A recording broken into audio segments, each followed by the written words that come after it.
અમદાવાદ પોલીસે 28,94,800ની નકલી ભારતીય ચલણી નોટોનો મોટો જથ્થો કબજે કર્યો છે.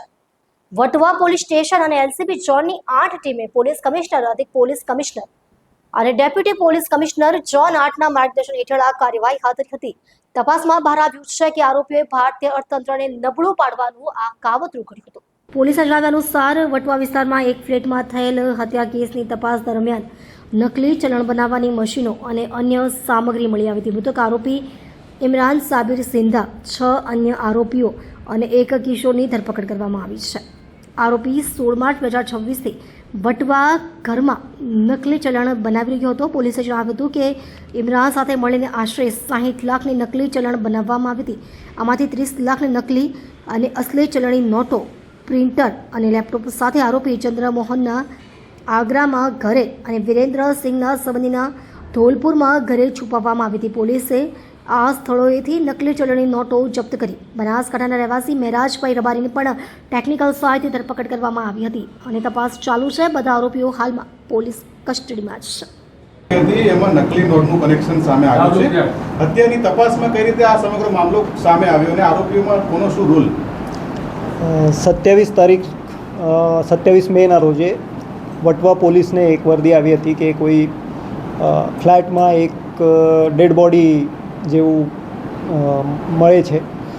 વટવા પોલીસ ત્યાં ગઈ, માણસને આઈડેન્ટિફાય કરવામાં આવ્યો. એ માણસના જે ફ્લેટમેટ્સ હતા એની સાથે ફ્લેટમાં રહેવાવાળા જે બીજા 4 માણસો હતા, આ 4 માણસોની તપાસ કરીને વટવા પોલીસે એમને ઉત્તર ભારતથી પકડી પાડ્યા. અને આ તપાસ દરમિયાન જ વટવા પોલીસને ત્યાં એક નાનકડું એક ક્લુ જેવું મળેલું હતું કે એક કાગળ બળેલો જેવો હતો. એના પરથી વટવા પોલીસના ધ્યાન પર આવ્યું કે કદાચ આ નકલી નોટ હોઈ શકે છે. પછી આના આગળની તપાસ હાથ ધરવામાં આવી. ઝોનની એલસીબીની ટીમ અને વટવા પોલીસ આ બંને મળીને આ જે લોકોને પકડ્યા હતા, આ લોકો પાસેથી જુદી જુદી વસ્તુ અને એમના આજ દિન સુધીના કરેલા કામો આ બાબતની પૂછપરછ કરવામાં આવી.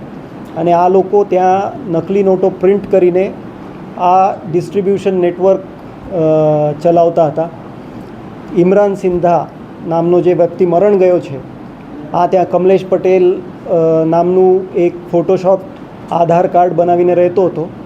અને આ સમગ્ર વસ્તુનો મેઇન મુખ્ય આરોપી જેવો હતો, જેને નોટ બનાવવાની ટેકનિક, આની પ્રિન્ટ કરવાની ટેકનિક, વોટરમાર્કથી ગાંધીજીનું પ્રિન્ટ પાછળની બાજુ લાવવાની ટેકનિક, આ બધું એને પોતે આમાં એને માસ્ટરી હતી. અને આ એને કર્યા પછી આના પહેલાં પણ આના 2 ગુનામાં આવી ચૂક્યો છે, જે એક ગોધરામાં અને એક સુરતમાં બન્યો હતો અને એ પકડવાનો બાકી હતો. આ માણસે આ નોટ બનાવવાનું કાવતરું પછી અમદાવાદમાં શિફ્ટ કર્યું.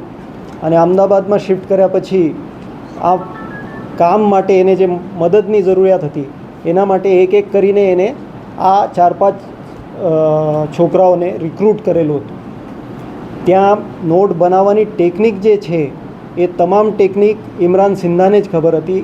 એ ટેકનિકથી નોટ એ બનાવવાનો અને બીજા જે એક્સ્ટ્રાના કામો છે, જેમ કે પેપર વ્યવસ્થિત લગાવવું, પ્રિન્ટ કાઢવું, પ્રિન્ટ કાઢ્યા પછી નોટનું કટિંગ વગેરે કરવું, ત્યાં રૂમમાં સાફ સફાઈ, જમણવાર વગેરે આ બધું કરવા માટે આ છોકરાઓનો ઉપયોગ આ કરતો હતો.